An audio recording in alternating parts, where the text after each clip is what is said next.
به بل هم قوم طاغون ولا تجعلوا مع الله إلها آخر إني لكم منه نذير مبين كذلك ما أتى الذين من قبلهم من رسول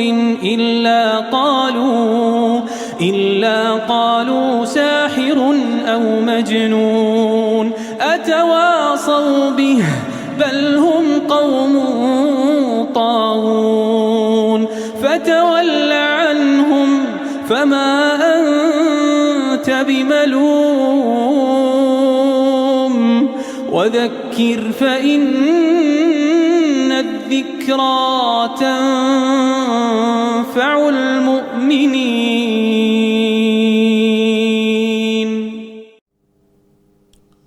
أعوذ بالله من الشيطان الرجيم. بسم الله الرحمن الرحيم.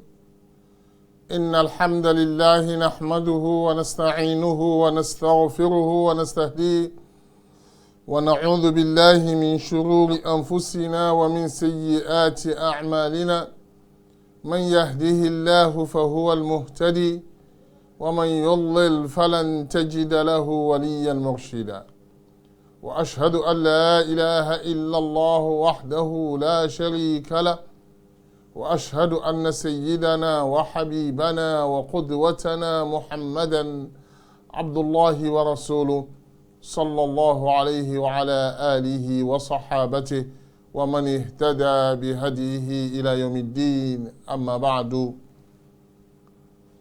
Toute la louange et la gloire à Allah,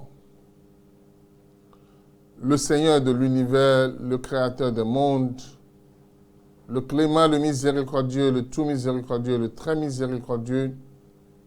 Que la paix, le salut et la bénédiction d'Allah soient sur le sceau de tous les prophètes, le prophète de la miséricorde, le prophète de l'humanité, le prophète Muhammad sallallahu alayhi wa sallam, sur sa famille, sur ses compagnons et sur tous ceux qui suivent et suivront ses enseignements jusqu'au jour du jugement dernier.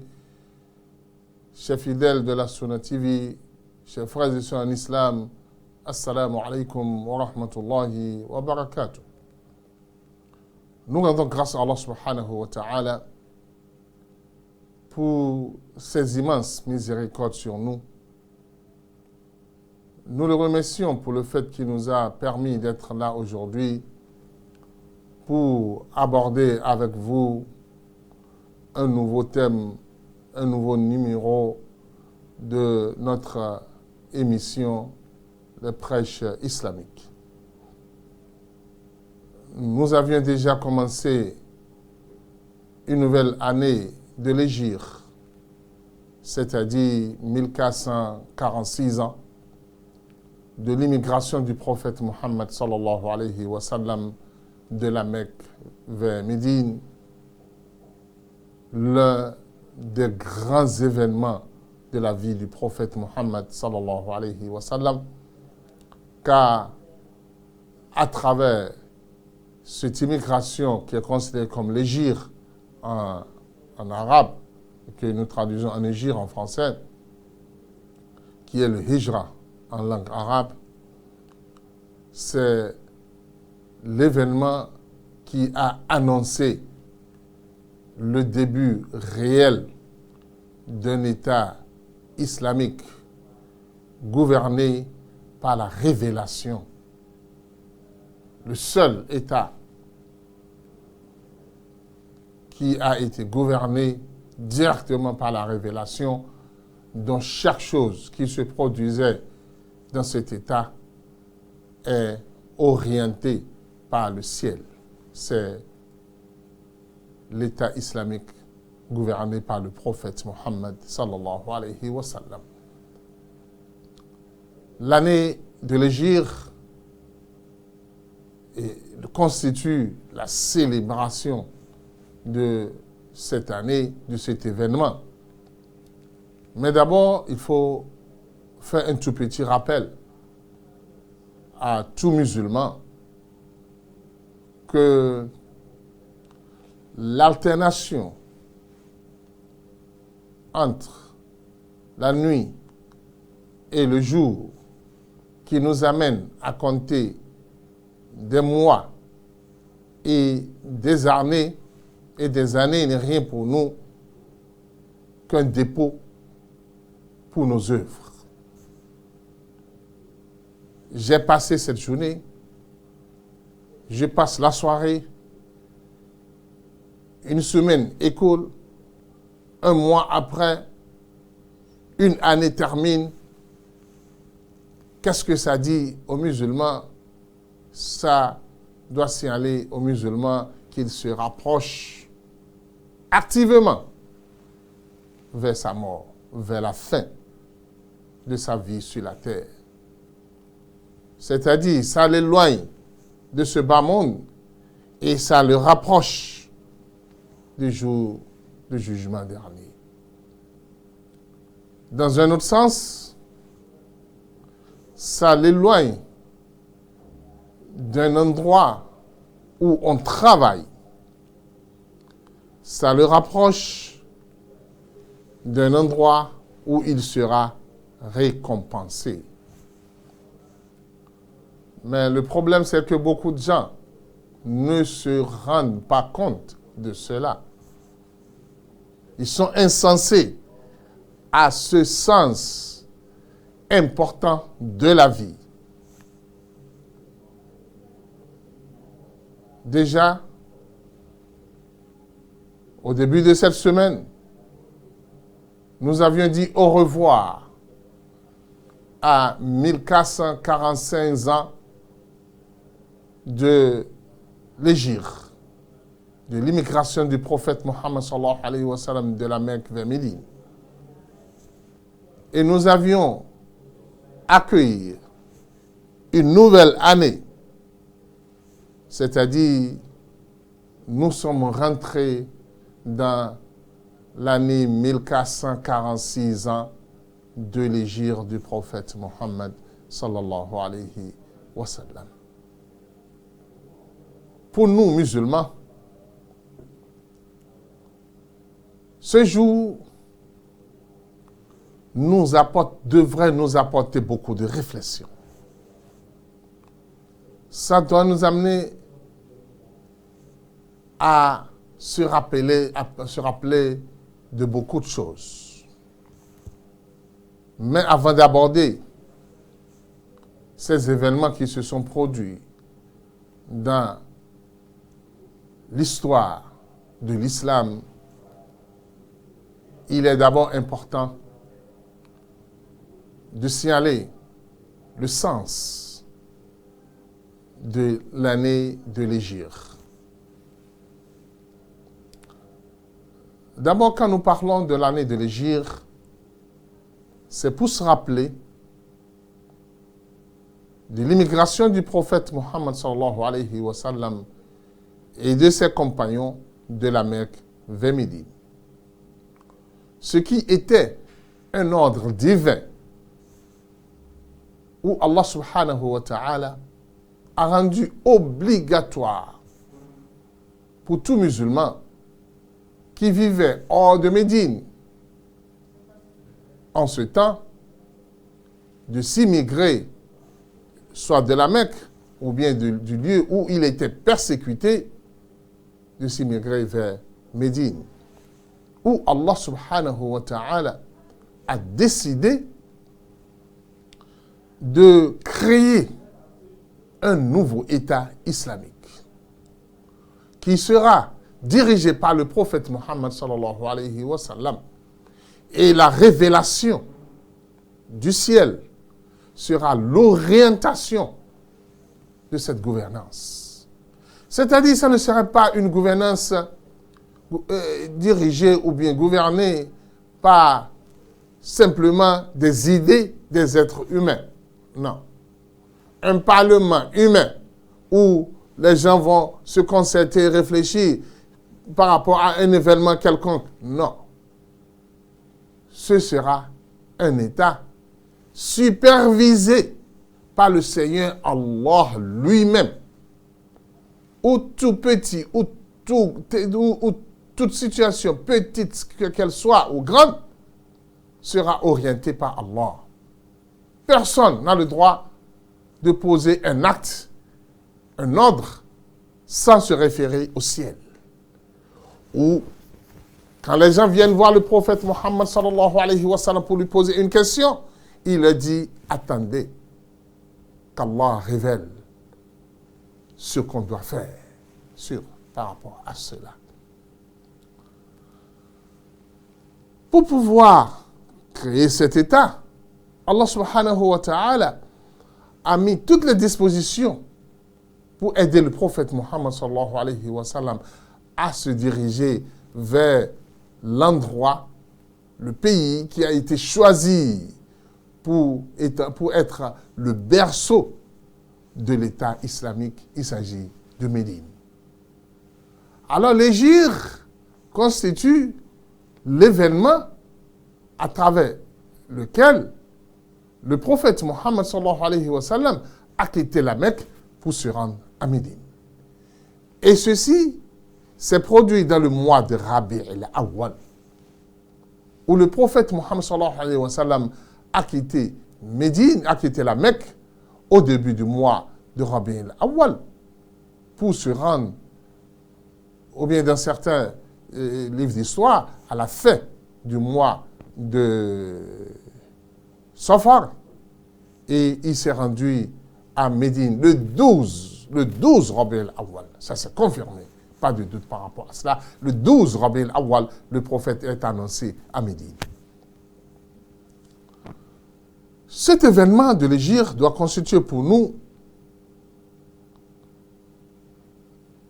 un rappel. Nous devons nous rappeler de ces musulmans qui ont été contraints à quitter leur maison, leur famille, leurs biens et à fuir avec leur religion en répondant à l'appel d'Allah subhanahu wa ta'ala, à l'ordre d'Allah subhanahu wa ta'ala. Où ces différents musulmans ont subi des persécutions que le temps ne peut pas nous permettre de vous présenter. C'est-à-dire, les croyants comme Bilal, dont les mécréants de la Mecque le sortaient en pleine journée,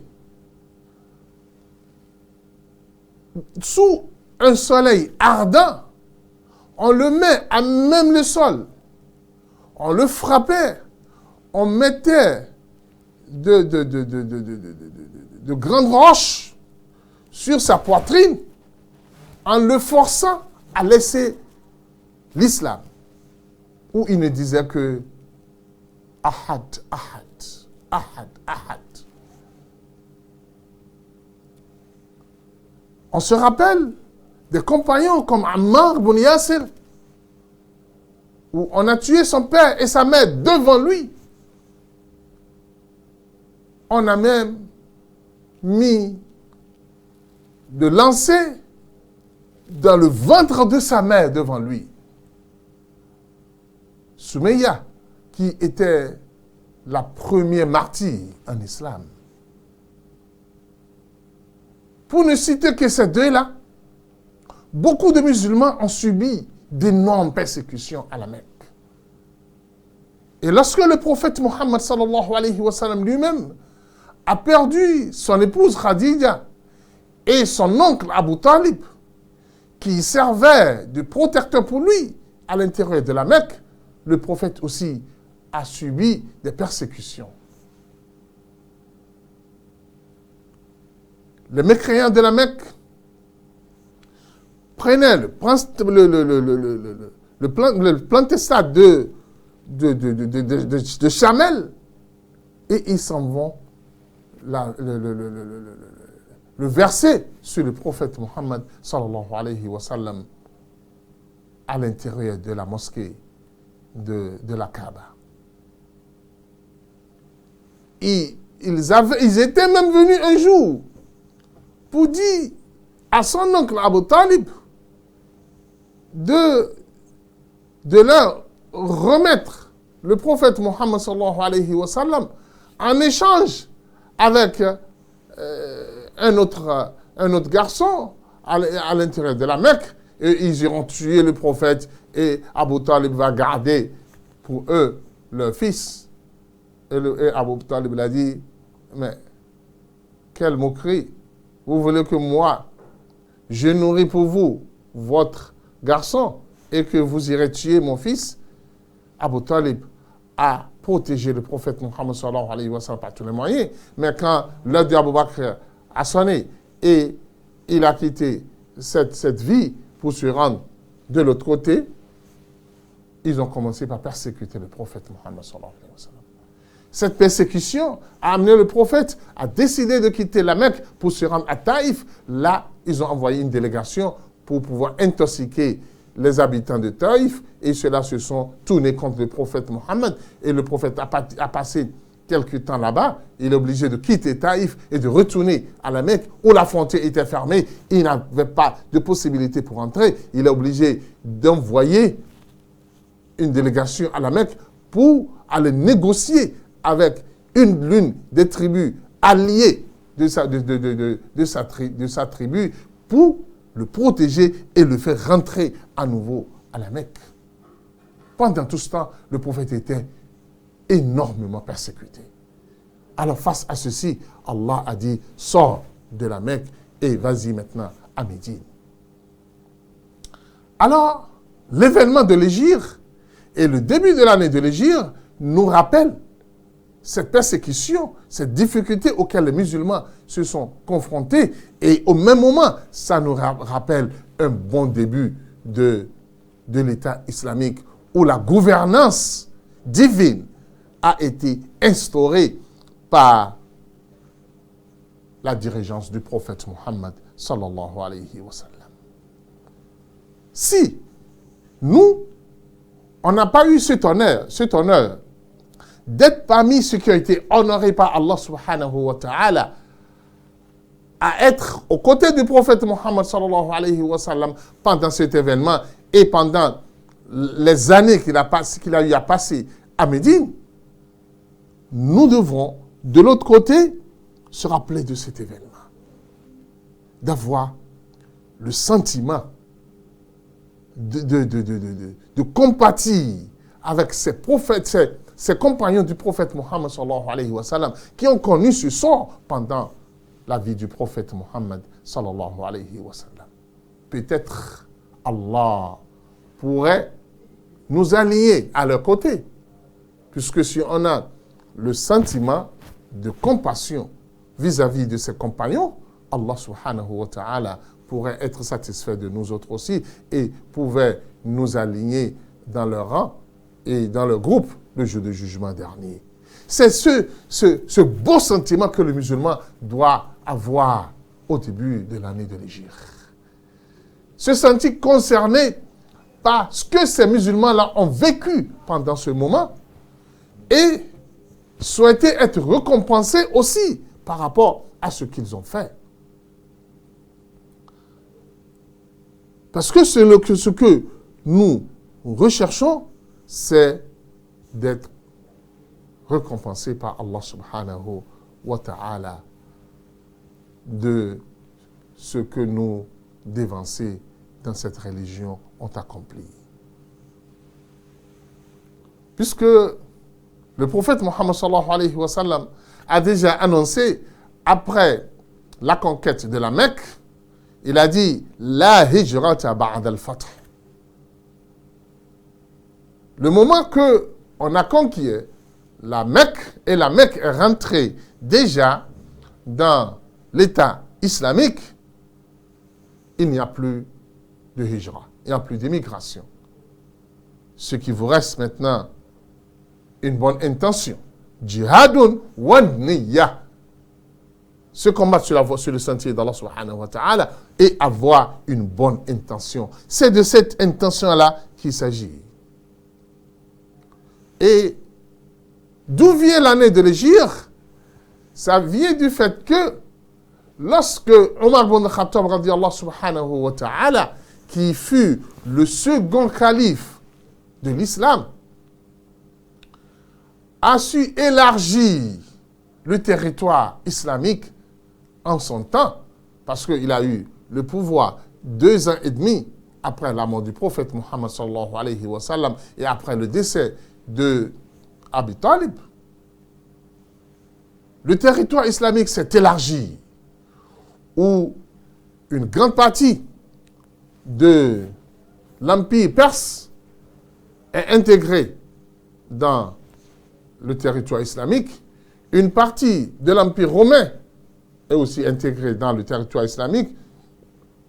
Un territoire qui n'était que limité dans le péninsule arabe est devenu vaste. Il faut nommer des gouverneurs dans ces différentes régions. Et il faut envoyer des ordonnances, des ordres, des messages à ces gouverneurs. Alors il faut nécessairement dater ces messages. C'est là. Les compagnons ont suggéré à Abu Bakr de voir, à Omar ibn Khattab, excusez-moi, de voir quel calendrier adopter. On ne peut pas adopter le calendrier romain. Ça ne marche pas. Ce n'est pas islamique. Parce que l'islam, le prophète Muhammad sallallahu alayhi wa sallam a dit clairement à ses compagnons, dans plusieurs versions du hadith, Khaliful Yahuda wa Nasara. Ne suivez pas les juifs ni les chrétiens dans leur comportement, dans ce qu'ils sont en train de faire. Évitez de les suivre dans quoi que ce soit. Alors par conséquent, si ceux-là suivent une année, l'islam ne doit pas adopter cette année-là. Ce qui a amené Omar à rassembler les compagnons autour de lui pour voir. Nous devrons avoir notre calendrier propre à nous. Déjà, c'est l'année lunaire qui est considérée par Allah, puisque le Coran l'a déjà annoncé clairement dans Surat At-Tawbah, où Allah dit « Inna iddata ash-shuhuri inda Allahi 12 shahran fi kitabillah yawma khalaqa as-samawati wal ard » Le nombre de mois en une année auprès d'Allah subhanahu wa ta'ala est 12 mois. Et ceci est déjà décrété par Allah subhanahu wa ta'ala le jour où il créa la terre et les cieux. Et le prophète Muhammad sallallahu alayhi wa sallam a dit dans son serment à la Mecque, qui est le serment d'au revoir, le prophète dit, les jours ont déjà tourné pour nous donner une année. 12 mois est une année. Et vous aviez, dans cette année, vous aviez quoi? Vous aviez 4 mois sacrés. Et on n'a 4 mois sacrés que dans une année lunaire. Par conséquent, c'est l'année lunaire qui est considérée auprès d'Allah subhanahu wa ta'ala, et c'est par rapport à cela que les décomptes se font auprès d'Allah. Si ceci est confirmé, Omar a dit, il faut que nous ayons notre calendrier propre à nous. On ne peut pas suivre les Romains. Les Arabes avaient le manière d'établir le calendrier. Nous ne pouvons pas le suivre non plus, parce que c'est des mécréants. De l'autre côté, c'est des Juifs et des chrétiens. Le prophète nous a déjà demandé de les éviter et de ne pas les suivre. Alors, qu'est-ce qu'il faut faire? Omar a rassemblé les compagnons autour de lui. Nous allons choisir quoi? La naissance du prophète, le hijra ou la mort du prophète Muhammad sallallahu alayhi wa sallam. Chaque suggestion de ces trois a sa considération auprès de Omar, mais les compagnons du prophète Muhammad sallallahu alayhi wa sallam ont vu que le vrai État islamique a commencé par le hijra.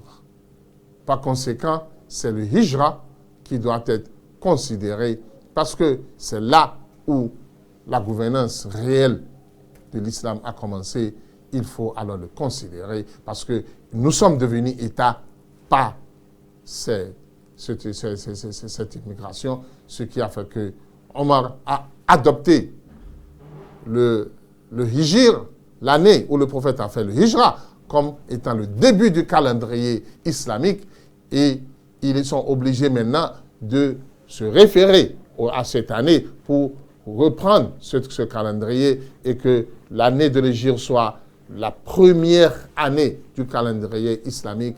Alors, nous sommes aujourd'hui à 1446, ça veut dire 1446 qui constitue du début de Hijra jusqu'à aujourd'hui. Il faut simplement comprendre que Omar a ordonné que l'année en islam commence par Muharram.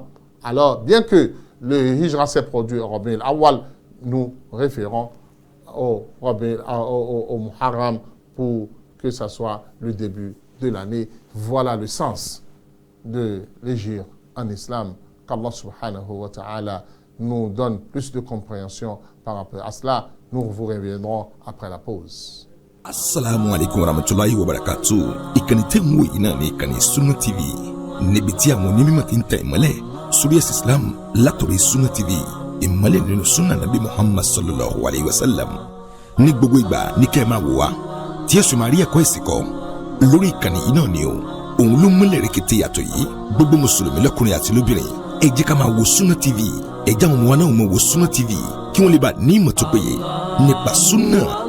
Ìkànnì tó ń tàn mọ́lẹ̀ sínú ẹ̀sìn ni Sunna TV Yorùbá. Ẹ máa wò wá ní gbogbo ìgbà kẹ́sì máa kọ́ ẹ̀kọ́ tó péye nípa Sunna. Chers téléspectateurs, nous poursuivons notre émission sur l'année de l'Hégire, sens et importance. Là, l'année 1446 a déjà commencé. Nous sommes rentrés dans cette année. Qu'est-ce que cela veut dire? Une année de plus dans notre vie. Une année de plus dans notre vie. On se pose la question. L'année qui vient d'écouler, qu'est-ce que tu as pu avancer dans cette année comme bonne œuvre? Quelles sont les œuvres qui vont témoigner pour toi devant Allah le jour du jugement dernier? C'est de cela qu'il s'agit. C'est à ça qu'il faut penser. Qu'est-ce que tu as déposé dans cette année qui vient d'écouler comme mauvaises œuvres qui pourront t'interpeller devant Allah le jour du jugement dernier? C'est ça qu'il faut. C'est ça le sens le plus important. Combien d'années j'ai maintenant? J'ai déjà passé sur cette terre. Tu pourrais te dire, j'ai 60 ans, 60. Il faut te rappeler qu'auprès d'Allah subhanahu wa ta'ala, c'est l'année de l'Hégire qui est considérée, ce n'est pas l'année grégorienne que tu connais. Tu es né 5 mars, 20 juin et consort. Ça là, c'est chez toi ça. Auprès d'Allah subhanahu wa ta'ala, c'est la correspondance de cela dans l'année de l'Hégire qui est considérée auprès d'Allah.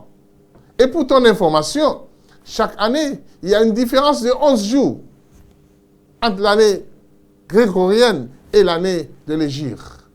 Ce qui veut dire que lorsque tu auras 33 ans, selon l'année grégorienne, tu as 34 ans selon l'année de l'Hégire. Et quand tu auras 66 ans, selon l'année grégorienne, et que tu vas écrire dans ton cahier, moi j'ai 66 ans, dans ton registre, que j'ai 66 ans, auprès d'Allah, tu as 68 ans. Tu as 68 ans, 2 ans de plus. Puisque 11 jours et quelques heures chaque année qui diminuent de grégorien pour toi et qui s'accumulent de l'autre côté de l'Hégire. Alors, le jour où tu vas mourir et tu vas dire, non, moi je suis mort à 66 ans. Non, on te dira devant Allah que tu es mort à 68 ans. Ça là, garde cette information pour toi et gère ta vie en conséquence. Oui, l'homme se réjouit de la fin d'une année. Bien sûr, pourquoi on ne va pas se réjouir? Mais il faut se rappeler que chaque année qui finit te rapproche davantage de la mort. C'est à ça qu'il faut penser. Chers téléspectateurs, la question que tu dois te poser, et je me la pose aussi moi-même. Combien de morts nous avions enterrés l'année passée?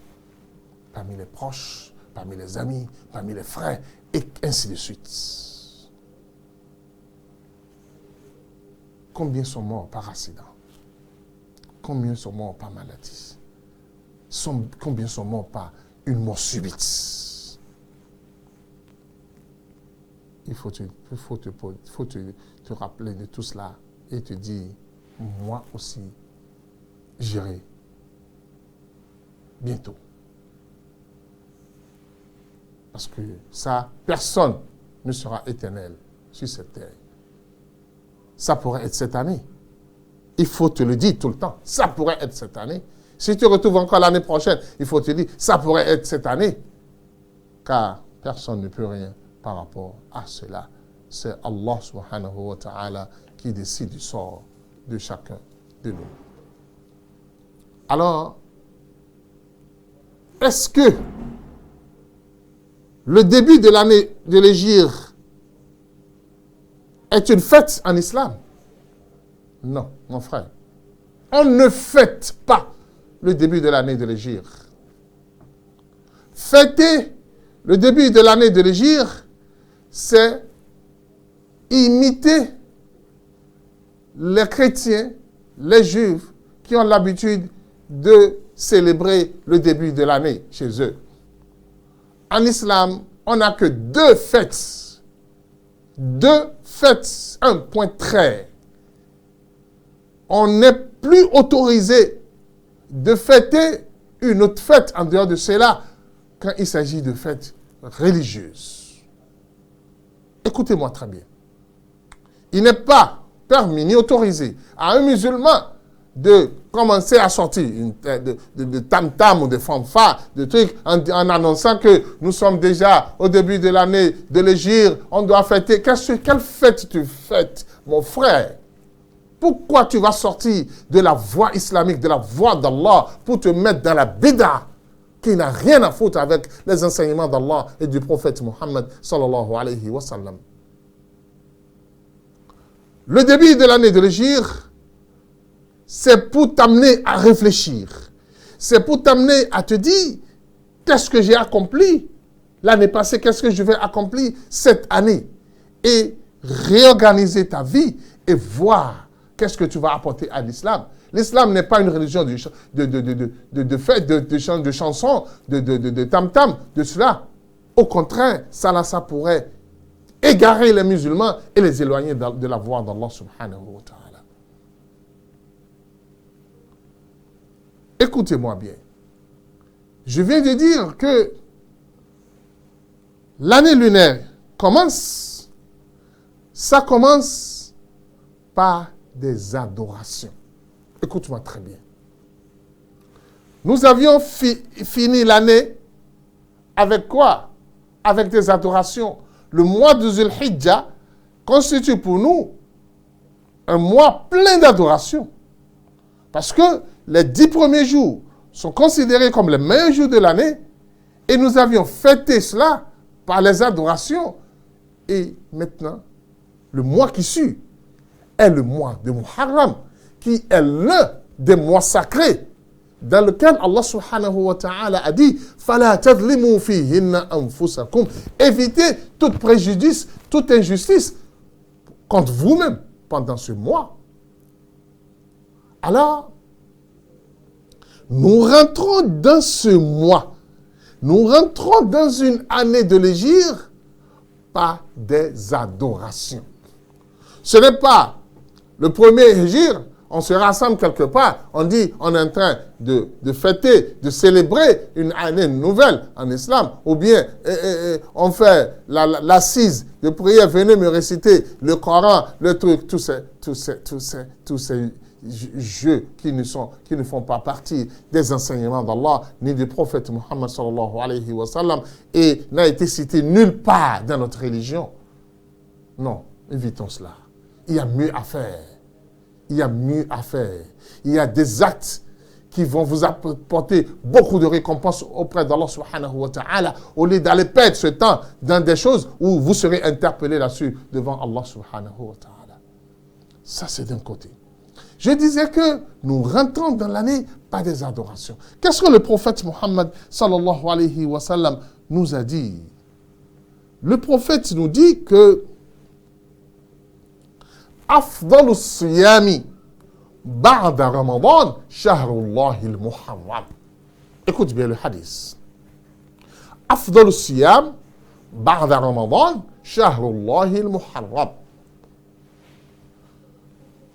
Le meilleur jeûne, écoute bien, le meilleur jeûne, ici c'est bien précisé jeûne, pas adoration tout court. Non, précisément le jeûne. Le prophète dit, les meilleurs jeûnes sont les jeûnes du mois de Muharram. C'est-à-dire après Ramadan, en matière de jeûne, le meilleur mois pour toi pour jeûner auprès d'Allah, où tu auras d'énormes récompenses par rapport au jeûne, le prophète dit, c'est le jeûne dans le mois de Muharram. C'est-à-dire quoi? Qu'est-ce que cela signifie? C'est pour dire aux musulmans que débute ton année, débute là par des adorations. Et la meilleure adoration, c'est le jeûne.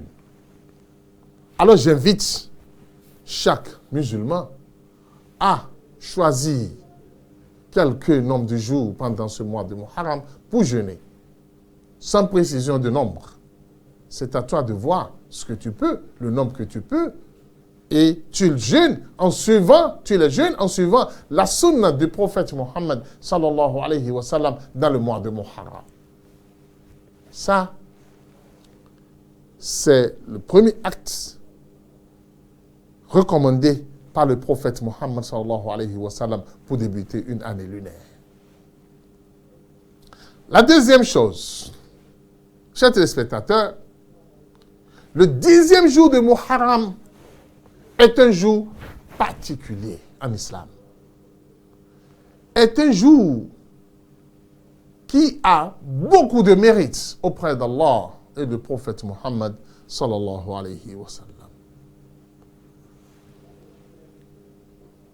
Les mérites de ce jour a été signalé par le prophète Muhammad sallallahu alayhi wa sallam dans un hadith où le prophète dit صيام يوم عاشوراء إني أحتسب على الله أن يكفر السنة التي قبله. Chers téléspectateurs, regardez les valeurs qu'Allah accorde à cette communauté. Le prophète dit, le jour de Ashura, le 10e jour de Shahr Muharram, j'estime que ce jour efface ce seul jour, le jeûne de ce jour, le jeûne de ce seul jour expie les péchés de l'année qui vient d'écouler. L'année passée, toute une année. L'année qui vient de finir là, Allah va te pardonner tous tes péchés pendant cette année si tu jeûnes le jour de Ashura. Et lorsque le prophète Muhammad sallallahu alayhi wa sallam était nouvellement arrivé à Médine, le premier Ashura qu'il a connu, il a constaté que les Juifs jeûnaient ce jour. Les Juifs, ils jeûnaient ce jour. Et le prophète les a appelés, les a demandé, mais les Juifs, pourquoi vous jeûnez ce jour? Quelle est sa particularité? Les Juifs ont dit, c'est le jour où Allah subhanahu wa ta'ala à libérer Moussa et son peuple, à libérer Moussa et son peuple du tyran Pharaon. Ah, c'est ce jour. Et Moussa l'a jeûné et nous sommes en train de... Moussa a jeûné ce jour et nous sommes en train de le jeûner comme Moussa l'a fait. Vous savez quelle était la réponse du prophète Mohammed sallallahu alayhi wa sallam? Le prophète a dit, je suis le successeur de Moussa, alors je mérite Moussa plus que vous. Par conséquent, le jeûne de ce jour est plus important pour moi plus que vous. Et le prophète a lancé l'ordre, a lancé le message immédiatement à ses compagnons. Celui qui n'a pas jeûné ce jour, celui qui n'est pas en jeûne, qui n'a rien mangé, qu'il entame le jeûne. Celui qui n'a rien mangé, qu'il entame le jeûne. Et le jour de Ashura est devenu obligatoire pour tout musulman. Et c'est ça qui constitue le premier jeûne légiféré aux musulmans lorsqu'ils sont descendus à Médine. Premier jeûne obligatoire. Et c'est quand l'obligation du jeûne de Ramadan a été prononcée que le prophète les a dit, le Ashura n'est plus obligatoire maintenant, ça devient surrogatoire. Et le jeûne obligatoire pour vous les musulmans, c'est le jeûne de Ramadan. Alors dans ce sens, le musulman doit savoir que le 10e jour de Muharram est un jour de jeûne. Et la récompense de ce jeûne, c'est un an d'expiation de péché. Quelle grandeur, quelle valeur, quel avantage Allah subhanahu wa ta'ala accorde à cette communauté.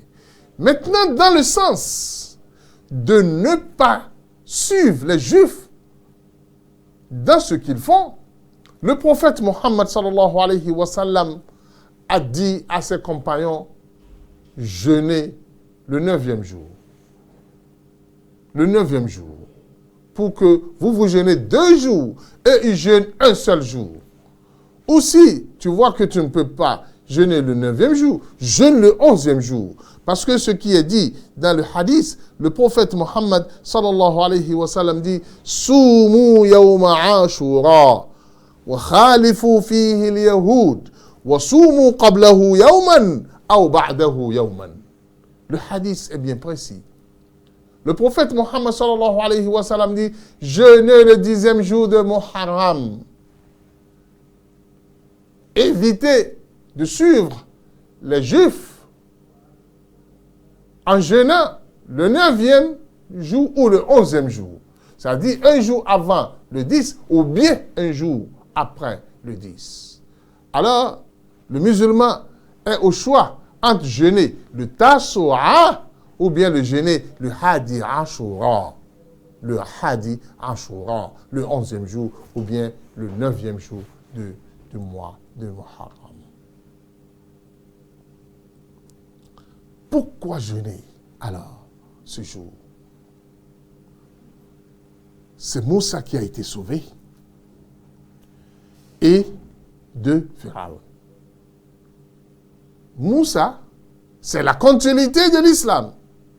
L'islam qui a démarré avec Adam, confirmé par Nuh et éclairé et détaillé, approfondi par Ibrahim alayhi salam, dont Moussa est venu pour avoir un peuple aimé par Allah en son temps, plus que tout le peuple de la terre, et dont le prophète Mohammed sallallahu alayhi wa sallam est venu pour parachever cette mission universelle.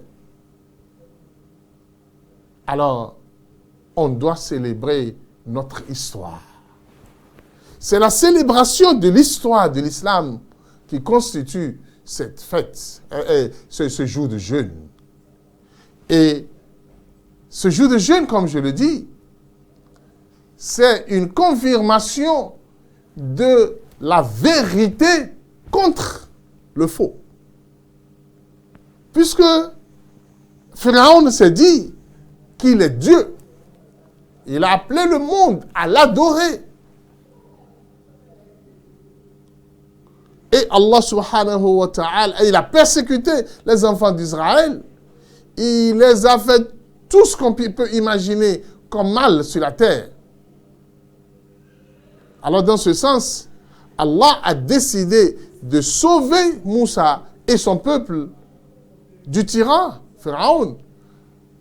Étant donné que l'islam est la religion de vérité, nous, la communauté de Muhammad sallallahu alayhi wa sallam, nous devons célébrer cette vérité. Et cette vérité doit être célébrée chaque année, chaque 10e jour du mois de Muharram. Mon frère, regarde comment est-ce que le prophète Muhammad sallallahu alayhi wa sallam nous a demandé de célébrer un jour. Comment? Par le jeûne. Ça veut dire que la célébration, la commémoration d'un jour en islam se fait par un acte d'adoration.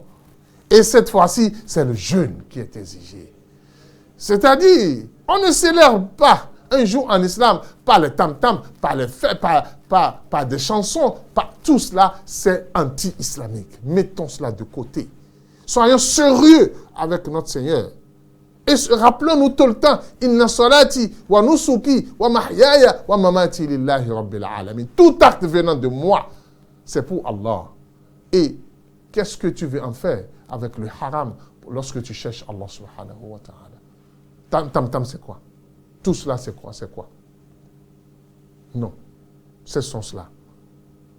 Rattachons-nous à Allah et aux enseignements du prophète Muhammad sallallahu alayhi wa sallam. Ce qui va dans le même sens pour certains musulmans qui célèbrent leurs anniversaires et ils célèbrent cela par le haram. Étant donné que ce jour de ta naissance, tu devrais servir de leçon pour toi, devait être un jour de réflexion en réfléchissant sur les années qui sont déjà passées, les biens et les mauvaises choses que tu aurais déjà commis pendant cela. C'est à ça que tu devrais réfléchir et non se mettre à fêter. Tu fêtes quoi? Tu fêtes que tu te rapproches de la mort. Parce que le jour même que tu es en train de célébrer, ça annonce déjà que tu n'es plus loin de la mort. S'il ne te restait que 3 jours à passer sur la terre, ça veut dire qu'il ne te reste maintenant que 2 jours.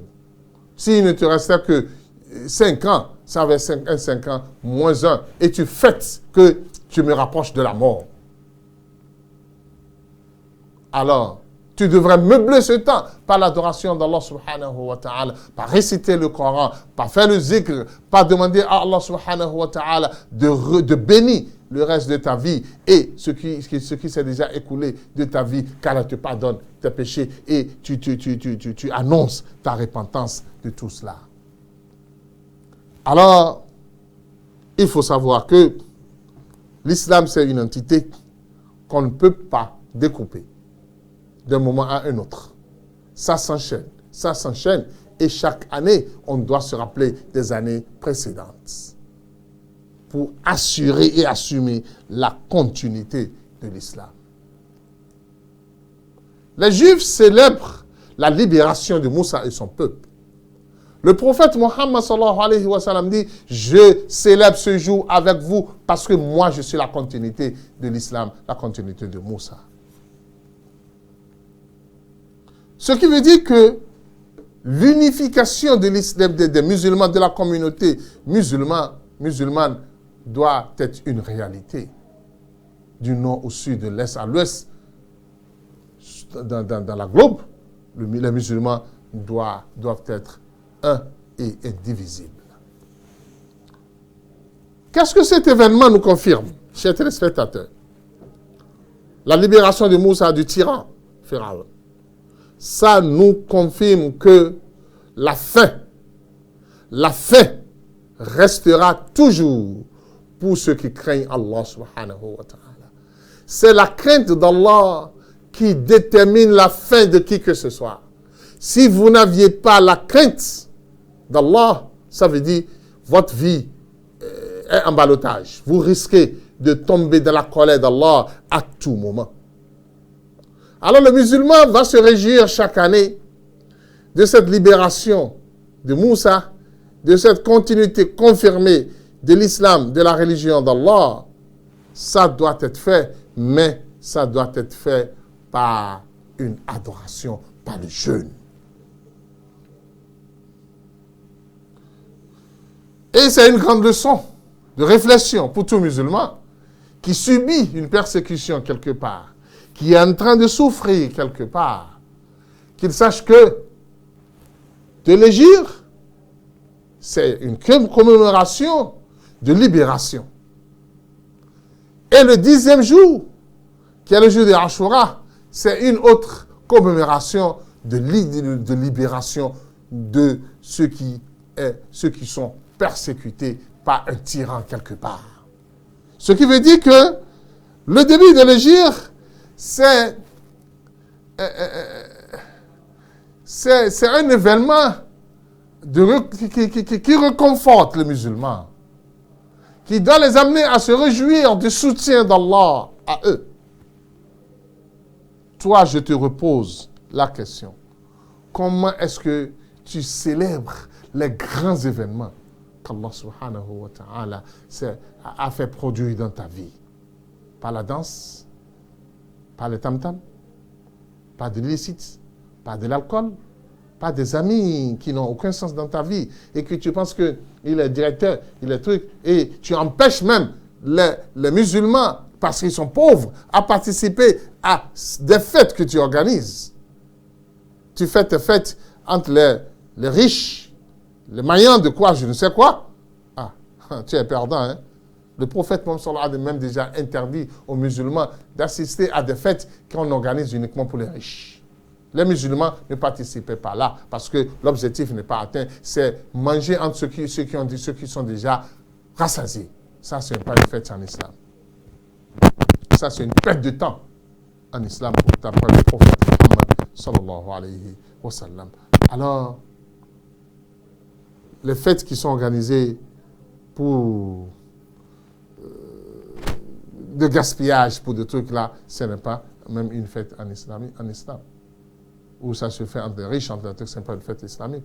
Ça, c'est leur fête à leur manière. Alors, je rappelle et je le dis, lorsqu'Allah subhanahu wa ta'ala vous accorde un bien, argent, poste et quoi que ce soit, sachez comment la fêter. Fêtez-la par une adoration d'Allah. Il y a un tout petit point que je dois encore ajouter dans cette émission, bien que le temps est proche, mais je vais l'ajouter. Il y a un autre événement malheureux qui s'est produit le 10 Muharram là. C'est la mort du petit-fils du prophète Mohammed sallallahu alayhi wa sallam, que le prophète Mohammed sallallahu alayhi wa sallam appelait le chef des jeunes dans le paradis. Il s'agit de Al-Hussein ibn Ali ibn Abi Talib, le fils de Fatima. Il a été tué ce jour. Et les chiites, qui est un autre groupe là, qui cherche à se sentir malheureux ce jour, en se giflant, en se frappant, où ils fêtent ce jour, et ils ont initié différents moyens pour fêter ceci. Beaucoup de musulmans les suivent par erreur. Nous vous confirmons que ce n'est pas une fête, puisque ça n'a jamais été dit quelque part qu'un événement douloureux qui s'est produit à un prophète et à un messager de fêter le jour, à plus forte raison, quelqu'un qui n'est ni prophète ni messager, bien qu'il soit le petit-fils du prophète Muhammad sallallahu alayhi wa sallam, mais on n'est pas appelé à fêter. C'est une douleur, un événement douloureux parmi tant d'autres en islam. Nous devons se rappeler de cela et prier pour Al-Hussein. Il dit, comme Allah nous a enseigné de dire, Inna lillahi wa inna ilayhi raji'un. Alors, tous les hadiths qui nous parlent des manifestations et de quoi que ce soit par rapport à Ashura ne sont que des hadiths faibles, même mentis sur le compte du prophète Mohammed sallallahu alayhi wa sallam. Qu'Allah nous donne la meilleure compréhension de notre religion, qui nous permet de suivre les pas du prophète, de ses compagnons et des vrais musulmans. Subhanakallahumma bihamdik, nashhadu an la ilaha illa anta, nastaghfiruka wa natubu ilayk. الله